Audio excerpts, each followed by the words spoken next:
Assalamualaikum warahmatullahi wabarakatuh.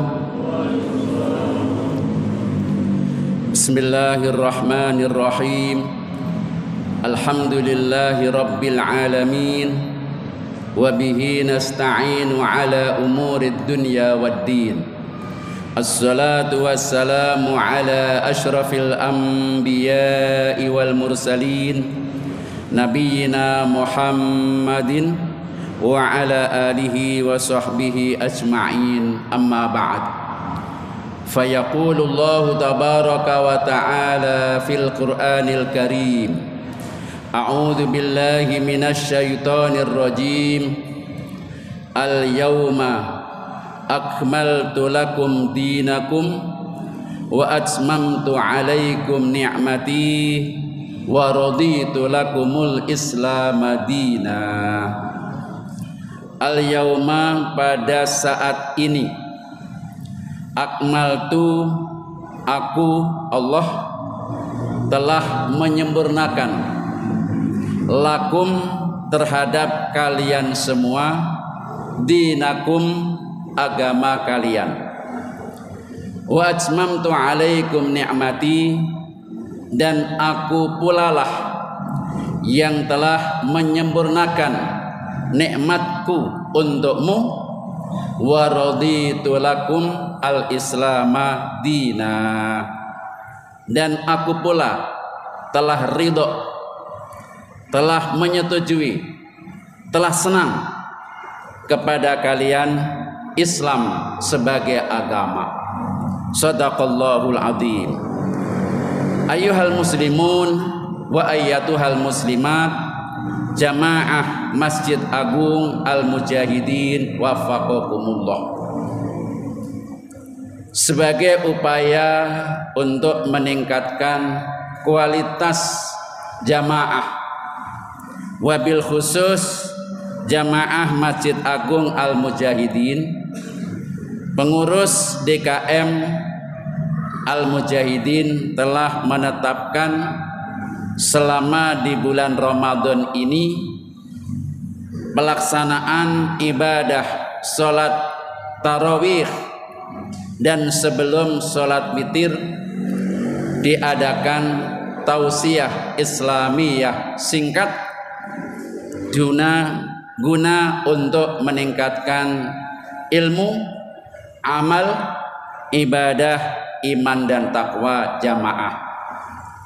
Berkenaan dengan ini, supaya tidak terjadi duplikasi satu tema dengan yang berikutnya, maka tema tausiah malam hari ini adalah at-tadayyun nahwal kitab was sunnah, beragama sesuai Al-Quran dan Al-Hadis. At-tadayyun nahwal kitab was sunnah. Bapak Ibu saudara-saudara, beragama, tadayyun, agama secara teori ilmu, bahasa Arab adalah din, bahasa Inggrisnya religion. Dalam perspektif bahasa Arab, din berasal dari kata dana, yadinu, dinun, maknanya banyak. Makna pertama adalah ikatan. Agama mempunyai makna ikatan karena agama ini mengikat, supaya orang yang beragama tidak tercecer kemana-mana, tidak salah dalam mencapai suatu tujuan. Maka dia diikat oleh agama supaya dia memiliki komitmen yang tinggi kepada Tuhannya. Sisi lain, makna din juga berasal daripada kata dana, artinya adalah utang. Agama punya makna utang secara bahasa karena memang kita manusia ini punya utang kepada Allah Sang Khalik. Allah yang menciptakan kita, telah memberikan fasilitas, memberikan sejumlah potensi, baik sumber daya manusia yang ada pada dirinya maupun sumber daya alam di mana manusia bisa menikmatinya. Maka manusia berhutang kepada Tuhannya, sehingga dia harus membayar utang itu dengan sejumlah kewajiban yang ditetapkan oleh Tuhannya. Di sisi lain juga punya makna dekat. Agama punya makna dekat karena memang dengan agama itulah seseorang akan menjadi semakin dekat kepada Tuhannya, karena dia merasa apa yang dia terima dari Tuhan, melakukan demi Tuhan, melakukan sesuai dengan aturan Tuhan, dan dia melakukan sesuatu untuk Tuhan, maka dirinya menjadi semakin dekat. Ini pemahaman agama secara umum. Kemudian agama Islam sesuai dengan ayat Al-Quran yang tadi di muqaddimah sudah saya sampaikan. Al-yawma akmaltu lakum dinakum wa atmamtu alaikum ni'mati wa raditu lakum al-islama dina. Aku ridho Islam untuk kamu. Aku senang kamu memeluk Islam. Islamlah satu-satunya agama yang aku perintahkan kepada kamu untuk kamu peluk. Maka permasalahan sekarang, apa sih agama Islam itu? Agama Islam adalah agama yang mengajarkan kepada pemeluknya supaya pemeluknya ini punya rasa kesadaran yang tinggi untuk taat, untuk berserah diri, untuk melakukan ajaran-ajaran Tuhannya secara baik dan benar, sesuai dengan ketetapan yang ditetapkan oleh Allah, agar dirinya mencapai kebahagiaan, keselamatan dunia dan akhirah, sesuai dengan makna Islam itu sendiri. Dengan demikian maka Islam sebagai agama adalah satu-satunya yang legal, resmi, diridhoi dan diakui di sisi Allah. Ini kacamata agama Islam, bukan kacamata pemikiran sebahagian orang pinter yang semakin keblinger. Pada akhir-akhir ini banyak orang pinter sudah mencapai tingkat akademisi yang puncak, yaitu profesor, yang menyatakan bahwa Islam ini bukan hanya miliknya kita. Jangan coba-coba bilang hanya Islam saja yang diakui Allah, karena hal itu akan menyinggung perasaan hati orang lain. Kita ini berada di negara yang serba majemuk, Bhinneka Tunggal Ika, maka nggak usah menyosialisasikan Islam satu-satunya agama di sisi Allah, karena agama lain pun baik dan benar. Ini pemikiran sebahagian orang pintar yang justru semakin jauh dari ketentuan agama Islam yang dikehendaki oleh Al-Quran dan As-Sunnah. Mari kita lihat ayat yang saya bacakan tadi. Menurut asbabun nuzul adalah pada saat Rasulullah melaksanakan haji yang terakhir, yang setelah itu tidak sempat lagi karena keburu meninggal dunia, maka disebut dengan haji wada.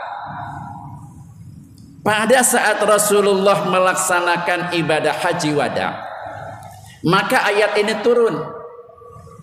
Al-yawma akmaltu lakum dinakum.